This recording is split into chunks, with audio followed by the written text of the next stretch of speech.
डीआरजे kids. कहानी कामचोर।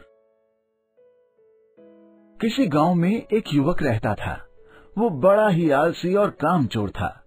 माँ बाप ने उसका नाम कर्मवीर रखा था, लेकिन कर्मवीर कोई कर्म नहीं करता था। अरे बेटा कर्मवीर, कुछ काम क्यों नहीं करते हो? देखो तुम्हारे सभी साथी कुछ न कुछ काम करते हैं। माँ, मुझे काम करने की क्या जरूरत है? मेरे बाप दादा ने इतनी दौलत छोड़ी है ना मेरे लिए। लेकिन बेटा ये दौलत कब तक चलेगी? एक ना एक दिन तो तुझे कोई काम करना ही पड़ेगा ना। ऐसा दिन कभी नहीं आएगा। मैं तो घर बैठकर ही खाऊंगा। ये कहकर कर्मवीर वहाँ से निकलकर अपने मित्र पशुपति के घर जाता है। कहने को तो पशुपति उसका मित्र था, लेकिन वो कर्मवीर से बहुत जलता था। आओ कर्मवीर, आज कौन सी कहानी सुनाने आए हो? अरे मित्र, तुम ये क्या कह रहे हो? मैंने भला तुम्हें कब कहानी सुनाई है? अरे मैं तो बस ऐसे ही तुमसे हंसी ठिठोली कर रहा था। तुम भला कहाँ कहानी सुनाते हो? तुम तो सब सच ही बोलते हो। हाँ, वही तो मैं भी कहता हूँ। अच्छा, तुम्हें एक बात बतानी है जो मैंने तुम्हें आज तक नहीं बताई है। कौन सी बात? मित्र, मैं पिछले जन्म में राजा था। बहुत पराक्रमी और प्रतापी राजा।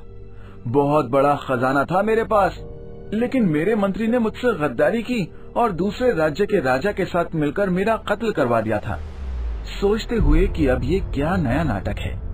लेकिन तुम्हें पिछले जन्म की बात कैसे पता है? यही तो अद्भुत बात है। मैं दिव्य बालक था। मैंने जन्म लेते ही बोलना शुरू कर दिया था। अच्छा, हाँ हो सकता है अगर तुम कह रहे हो तो। अच्छा मित्र, अब मैं चलता हूँ। ठीक है। कर्मवीर वहाँ से चला जाता है और पशुपति ये सोच रहा होता है कि ये इतना झूठ कैसे बोल लेता है। वो कर्मवीर को बस जाते हुए देखते रहता है। ऐसे ही कुछ दिन बीत गए, मगर कहते हैं कि बैठे बैठे तो कुएं भी खाली हो जाते हैं, तो बाप दादा की दौलत कब तक चलती। धीरे धीरे सारी दौलत खत्म हो गई और कर्मवीर की माँ की तबीयत भी बिगड़ती चली गई। बेटा अब हमारे पास कुछ भी नहीं बचा है। जो कुछ भी तुम्हारे पिताजी और उनके पूर्वजों ने बनाया था वो सब खत्म हो चुका है। लेकिन इतनी जल्दी सब कैसे खत्म हो गया? हमारे पास तो बहुत संपत्ति थी। बेटा संपत्ति चाहे जितनी भी हो, लेकिन अगर उसे बचाया न गया तो एक ना एक दिन जरूर खत्म हो जाती है। लेकिन मैंने तो सोचा था कि पूरी जिंदगी मुझे कोई काम नहीं करना पड़ेगा और मैं घर पर बैठकर बिना कोई काम किए आराम से जिंदगी निकाल लूंगा। मैंने तुम्हें बहुत समझाया था, लेकिन तुमने मेरी कभी सुनी ही नहीं। अगर तुम कोई काम करते तो आज ये दिन न देखना पड़ता हमको। मैं अब बूढ़ी हो चुकी हूँ और बीमार भी। ज्यादा समय अब मैं जीवित नहीं रहूंगी। माँ, ऐसा मत कहो। अगर तुम नहीं रहोगी तो मैं अकेले कैसे रहूंगा? ऐसे ही कुछ दिन बीत गए। तब मजबूरी में कर्मवीर को घर से निकलना ही पड़ा रोजी रोटी की तलाश में। रास्ते में उसे ख्याल आता है कि क्यों ना पशुपति की सहायता ली जाए, और ये सोचकर वो अपने मित्र पशुपति के पास जाता है। आओ कर्मवीर, आज कैसे आना हुआ? मित्र, आज मुझे तुम्हारी सहायता चाहिए। कैसी सहायता? मैं तुम्हारे लिए क्या कर सकता हूँ? मेरी सारी संपत्ति खत्म हो गई है। अब मेरे पास कुछ नहीं बचा है। क्या तुम मुझे कुछ रुपए दे सकते हो? मैं तुम्हें वापस लौटा दूंगा। तुम्हें देने के लिए मेरे पास रुपए नहीं है। मैं तो गरीब लोहार हूँ।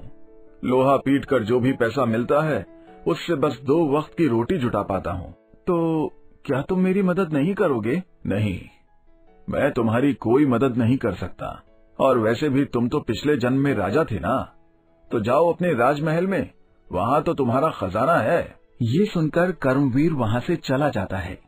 पशुपति मन ही मन बहुत खुश होता है। कर्मवीर को कुछ समझ नहीं आ रहा था कि क्या करे, कहाँ जाए। वो बस चला जा रहा था, एक गांव से दूसरे गांव। चलते चलते आखिर वो राजमहल के पास पहुंच जाता है। राजमहल नजदीक ही है। अब मैं सीधे महाराज के पास जाकर काम मांगता हूँ। ये सोचकर वो राज दरबार की तरफ बढ़ा। कर्मवीर की एक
महाराज के कहते ही कर्मवीर को हाजिर किया गया।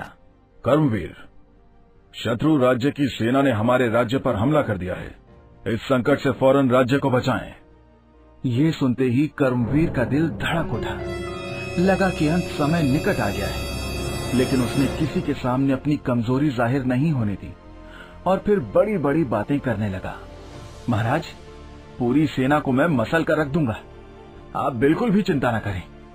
कल सुबह आप देखिएगा कि कैसे मैं शत्रु सेना को भगाता हूं। कर्मवीर का आश्वासन पाकर राजा की जान में जान आई, लेकिन कर्मवीर की हालत खराब थी। उसने महाराज के सामने लंबी लंबी बातें तो कर दी, लेकिन सेना से लड़ने का ख्याल आते ही पसीने छूटने लगे। मन ही मन, लगता है अब यहां से भागने का समय आ गया है। आज रात ही मैं बोरिया बिस्तर उठाकर भाग जाऊंगा और सुबह होते होते इस राज्य से दूर निकल जाऊंगा। सुबह होते ही महाराज ने याद किया ताकि दुश्मन से निपटने की योजना बनाई जाए, लेकिन पहरेदार ने आकर बताया कि राजमहल में कहीं भी कर्मवीर नहीं है। महाराज, हमने राजमहल का कोना कोना छान लिया, लेकिन कर्मवीर कहीं नहीं है।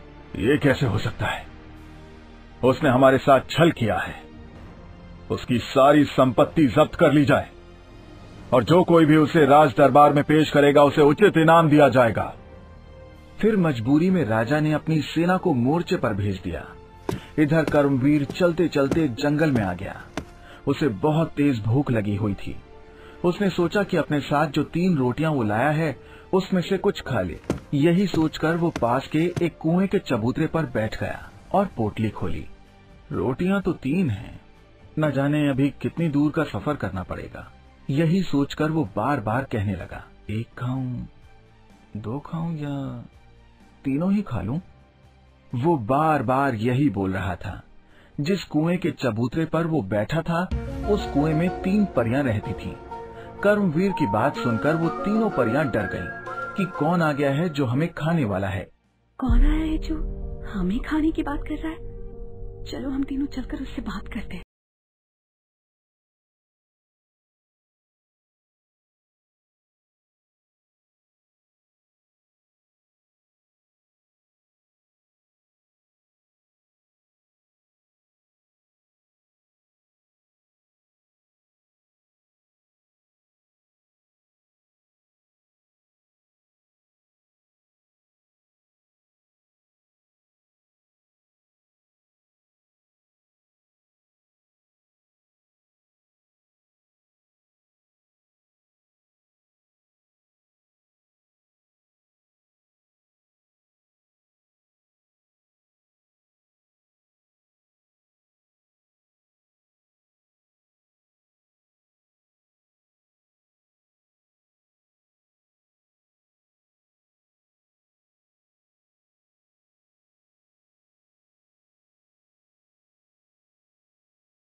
मैदान में पहुंच गया जहां दुश्मन की सेना ने इनकी सेना की हालत खराब कर रखी थी। लेकिन कर्मवीर के पहुंचते ही सारा मामला उल्टा हो गया और शत्रु पक्ष में हाहाकार मच गया। लगता है इस राजा की मदद के लिए कोई भूत प्रेत या जिन्न आ गया है। जैसे ही सेना में यह अफवाह फैली, शत्रु पक्ष के सारे सैनिक अपनी अपनी जान बचाकर भाग गए। इधर महाराज को जब पता चला कि विजय हमारी हुई है और किसी दैवीय शक्ति ने हमारी मदद की, तो राजा और दरबारी सब हैरान रह गए। ये चमत्कार कैसे हुआ और किस दैवीय शक्ति ने हमारी मदद की? तभी कर्मवीर अपनी तलवार घुमाते हुए राज दरबार में पहुंचा। महाराज की जय हो, हमारी विजय हुई है। सिंहासन छोड़कर स्वागत किया। आओ कर्मवीर, तो वो दैवीय शक्ति तुम थे। सभी दरबारी उसके सम्मान में उठ खड़े हुए और फिर राजा ने अपनी पुत्री की शादी कर्मवीर से करने की घोषणा की। हम अपनी पुत्री का विवाह कर्मवीर से करेंगे। अब तो कर्मवीर की 5 उंगलियां घी में थीं। फिर उसकी शादी राजकुमारी से हो गई। लेकिन अब वो जिम्मेदार हो गया और गप्पे हाँकना भी छोड़ दिया। अब वो नाम का ही नहीं बल्कि काम का भी कर्मवीर बन गया।